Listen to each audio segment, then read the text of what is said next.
Hello guys, para pejuang hukum, selamat datang kembali di Nurse Joyce Channel.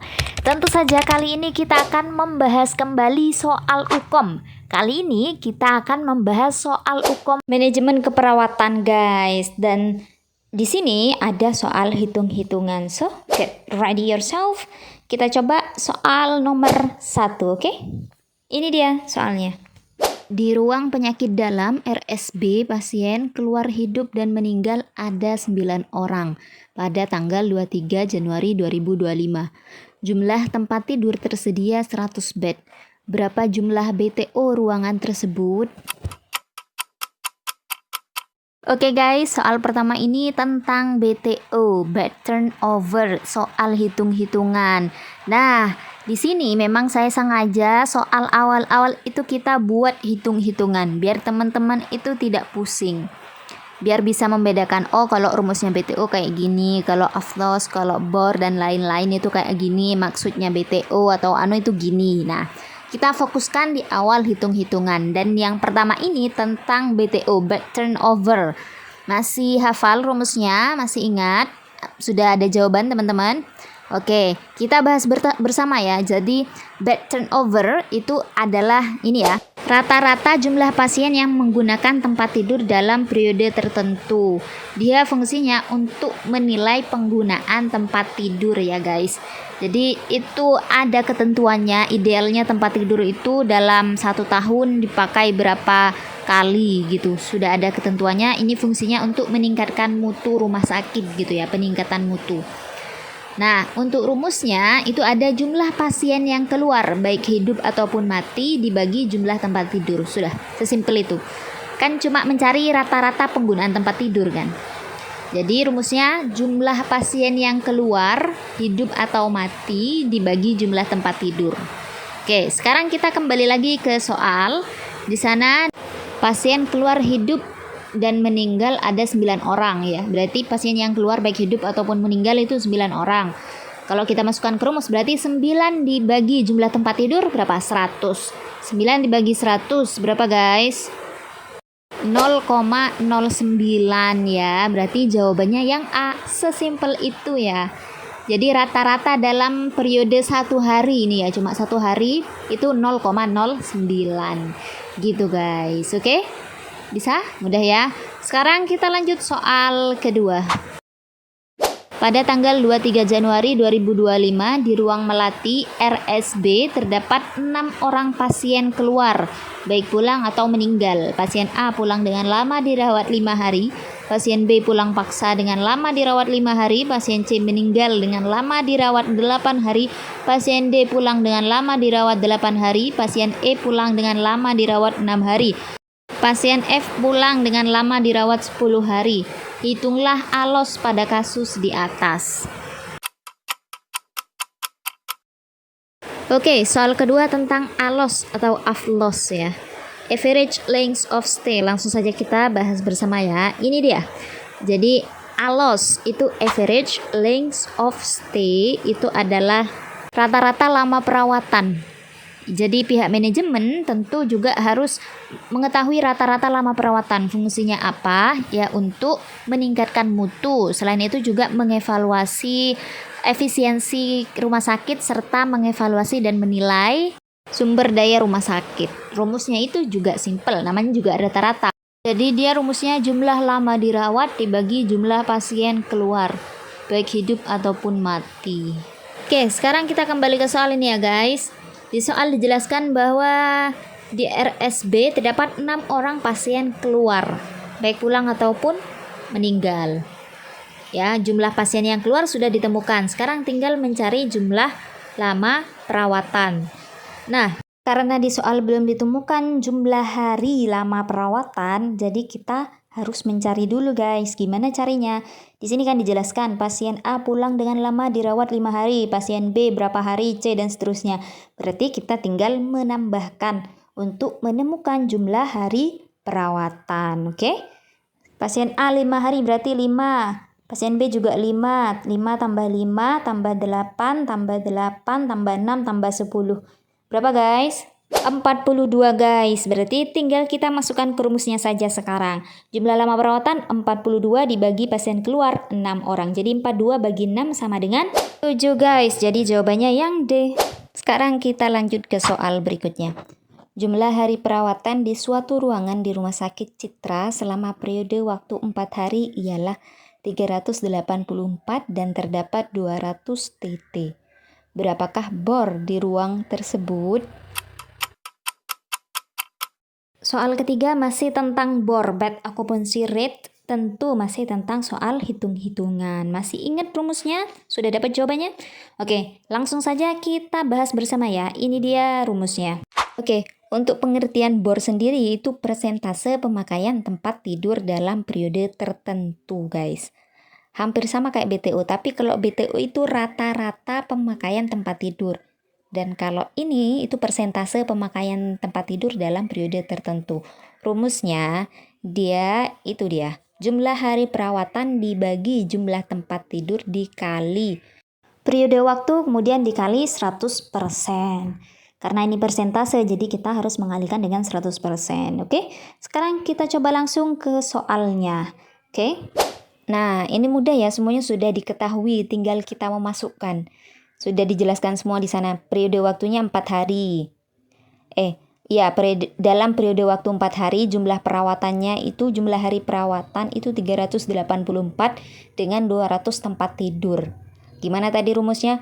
Jumlah hari perawatan dibagi jumlah tempat tidur dikali periode waktu dikali 100%. Berarti jumlah hari perawatannya berapa? 384 dibagi jumlah tempat tidur 200 dikali periode waktunya berapa? 4 di sana ya, 4 hari. Jadi dikali 4 kemudian terakhir dikali 100% gitu guys. Sekarang tinggal jumlahkan aja. Ayo berapa? Dihitung. Kalau ada yang bisa dicoret silahkan dicoret. Kalau mau kalkulator silahkan. Oke. Untuk totalnya setelah dihitung ini semua sama dengan 48% guys. Jadi jawabannya yang C. Oke, simple ya. Gitu aja untuk rumus dari bed occupancy rate atau BOR. Mudah kan? Oke, sekarang kita lanjut soal keempat. Seorang laki-laki umur 45 tahun dirawat di RS dengan diagnosis gagal jantung. Hasil pemeriksaan tanda-tanda vital didapatkan 110/75 mmHg.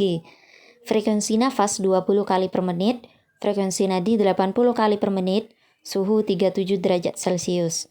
Pasien terlihat gelisah dengan GCS 223. Pasien terpasang kateter. Apakah tingkat ketergantungan pasien pada kasus tersebut? Oke guys, soal keempat tingkat ketergantungan pasien bukan soal hitung-hitungan lagi. Apa jawaban kalian? Sudah ada yang tahu? Jelas ya, sebenarnya ini jelas sih. Coba kita lihat kasusnya ya. Di sana dijelaskan bahwa hasil pemeriksaan tanda-tanda vital didapatkan 110/75, frekuensi nafas 20 kali, kemudian nadi 80, suhu 37, pasien terlihat gelisah dengan GCS 223, pasien terpasang kateter, dan ADL dibantu penuh. Berarti jelas ya apa dia tingkat ketergantungannya? Iya, jawabannya yang A, total guys. Kenapa jawabannya yang A? Ini ya kita bahas ya, tingkat ketergantungan pasien. Nah, untuk tingkat ketergantungan pasien nih guys, sebenarnya ada yang menurut Douglas dan menurut Hansen. Dan di kasus ini, di soal yang keempat ini, dia lebih mengarah ke menurut Douglas. Pilihan jawabannya dia lebih mengarah ke menurut Douglas. Oke. Jadi kalau dalam teori Douglas, tingkat ketergantungan pasien itu dibagi menjadi 3 macam. Yaitu minimal care, partial care, dan total care. Cuma dibagi jadi 3. Dan untuk menentukan dia minimal care atau partial atau total, itu fokusnya dia ada di 4 penilaian. 4 kategori penilaian. Apa itu? ADL, Activity Daily Life, kemudian ambulasi, TTV, dan alat medis. Itu mudahnya ya. Nah itu ya seperti yang sudah tertera. Kalau minimal care, ADL-nya itu dia bisa sendiri, tidak dibantu. Ambulasinya sama ya, ADL sama ambulasinya sama, dia tidak dibantu, dia bisa sendiri. Kemudian Jadi dia bisa makan, minum, kamar mandi, minum obat sendiri ya. Tidak dibantu. TTV-nya per 8 jam saja per shift. Kemudian alat medis yang digunakan itu cuma infus gitu ya guys. Itu kalau minimal care. Kemudian kategori kedua partial care. Itu kalau ADL-nya dibantu sebagian. Ambulasi dan ADL-nya dibantu sebagian. TTV-nya per 4 jam. Dan alat medis yang digunakan itu infus dan kateter mulai tambah banyak. Itu kalau partial care. Kemudian yang terakhir ada total care. Ada total care. Kalau total care, ADL dan ambulasinya sudah dibantu penuh. Pasiennya gak bisa apa-apa dan TTV-nya dinilai per 1 jam atau 2 jam. 1 jam sampai 2 jam. Kemudian alat medis yang digunakan itu infus, kateter, NGT, bisa juga dia pakai suction pump, kemudian monitor. Ya, itu kalau total care. Dan ini menurut Douglas ya guys, jadi cuma dibagi 3 macam. Minimal, parsial, dan total. Kalau menurut Hansen nanti beda lagi. Jadi kenapa jawaban yang nomor 4 ini total care? Karena itu dia sudah mengalami penurunan kesadaran, sudah pakai kateter, sudah ADL-nya dibantu penuh. Jadi jelas jawabannya yang A. Oke guys, bisa difahami? Ntar lagi kita juga akan bahas tingkat ketergantungan pasien menurut Hansen, biar pemahamannya menyeluruh, oke? Oke, ini dia soal kelima. Orang pasien dirawat di RS dengan cedera kepala sedang, GCS 9. Klien mendapatkan perawatan langsung selama 6 jam dan perawatan tidak langsung 2 jam. Apakah tingkat ketergantungan perawatan pasien tersebut? Nah, ini guys, tentang tingkat ketergantungan pasien lagi, tetapi dia beda. Ini menurut Hansen. Kalau yang barusan itu menurut Douglas. Jadi kalau menurut Hansen, kategori ketergantungan pasien itu ada 5 ini ya. Self-care, minimal care, intermediate care, modified intensive care, dan intensive care. Ada 5 kalau menurut Hansen. Kalau menurut Douglas, apa saja tadi guys? 3 itu? Ya, minimal care, partial care, sama total care.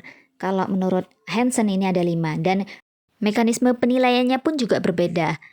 Menurut Hansen ini lebih simple sih guys. Karena dia hanya melihat total perawatan. Jadi ada ketentuannya. Kalau self-care, itu total perawatannya 0-2 jam. Kalau minimal care 3-4 jam. Intermediate care 5-6 jam. Modified intensive care 7-8 jam. Intensive care lebih dari 8 jam. Itu ya guys. Nah, sekarang coba kita lihat langsung di soal ini. Di soal ini dijelaskan bahwa pasiennya mendapatkan perawatan langsung selama 6 jam dan perawatan tidak langsung 2 jam. Apakah tingkat ketergantungan perawatan pasien tersebut? Caranya tinggal dijumlahkan saja guys. Perawatan langsung ditambah perawatan tidak langsung sama dengan 8 jam. Dan 8 jam ini masuk kategori mana? Iya, jawabannya yang D. Modified intensive care gitu guys. Mudah kan? Easy. Ini yang menurut Hansen. Oke, next soal ke-6. Seorang perawat melakukan pelaporan kepada DPJP terkait pasien. Perawat menyampaikan kondisi pasien yang mengalami demam tinggi. Pasien sudah diberikan kompres namun suhunya tetap tinggi. Perawat merekomendasikan pada dokter untuk diberikan antipiretik pada pasien tersebut. Apakah tahapan komunikasi SBAR yang tergambar pada kasus tersebut? Oke, soal ke-6 tentang komunikasi SBAR. Pasti teman-teman sudah tidak asing lagi ya mendengar komunikasi SBAR. Gimana? Sudah dapat jawabannya? Apa masih bingung? Oke, kita coba review kembali ya. SBAR. SBAR ada SBAR. S-nya itu apa? Situation. Jadi situation ini yang perlu kita komunikasikan itu tentang identifikasi pasien. Nama pasien, usia, lokasi, hari perawatan, diagnosa medis, masalah pasien saat ini, itu tempatnya di S atau situation. Yang B, background. Kalau background itu perubahan status pasien, data subjektif dan data objektifnya. Jadi status pasiennya dia berubah jadi lebih parah atau lebih baik atau gimana, subjektifnya gimana, objektifnya gimana. Kalau assessment itu penilaian penyebab masalah, A-nya ya, assessment, penilaian penyebab masalah dan tindakan maupun obat-obatan yang telah diberikan, assessment ya. Kalau yang R, recommendation, rekomendasi intervensi terhadap pasien. Jadi rekomendasi intervensi dia mengomunikasikan tentang rekomendasi intervensi atau tindakan yang akan diberikan kepada pasien. Sesimpel itu sih, oke? Coba kita langsung ke soal ya. Di soal ini dijelaskan bahwa perawat menyampaikan kondisi pasien yang mengalami demam tinggi. Pasien sudah diberikan kompres namun suhunya tetap tinggi. Perawat merekomendasikan pada dokter untuk diberikan antipiretik. Berarti dia pada tahap komunikasi seberapa guys? Iya, benar sekali, mudah ya. Yang D, recommendation, merekomendasikan. Karena di sini jelas bahwa perawatnya merekomendasikan pada dokter untuk diberikan antipiretik. Seperti itu guys. Jadi jawaban yang paling benar itu yang D. Nah, ini jadi soal terakhir kita guys. Jangan lupa buat subscribe, like, dan komen. Good luck in your examination. Okay, bye. See you.